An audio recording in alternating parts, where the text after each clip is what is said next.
2 দিন কর্মবিরতি পালনের পর ক্লাসে ফিরেছেন সরকারি প্রাথমিক বিদ্যালয়ের সহকারী শিক্ষকরা। আন্দোলনের কারণে 2 দিন পাঠদান বন্ধ থাকলেও আজ থেকে স্বাভাবিকভাবে চলে ক্লাস।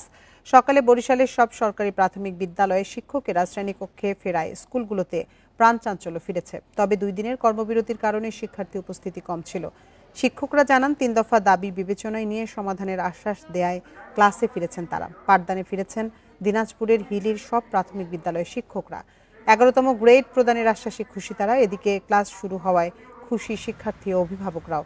বেতন বাড়ানো সহ 3 দফা দাবিতে রোববার থেকে সারা দেশের সহকারী শিক্ষকদের কর্মবিরতি শুরু হলে স্কুলে পাঠদান বন্ধ হয়। ওনারা 11তম দেওয়ার আশ্বাস দিয়েছে, সেই পরিপ্রেক্ষিতে আমরা ক্লাসে ফিরেছি এবং আমাদের ক্লাসে যথারীতি আগের নিয়মে চলতেছে। পাঠদান পুরোদমে চলছে এবং সমস্ত টিচার আমরা বিদ্যালয়ে উপস্থিত আছে। বাচ্চারা স্বতঃস্ফূর্তভাবে আবার আগের মতো স্কুলে বিদ্যালয়ে আসা শুরু করেছে। আমরাও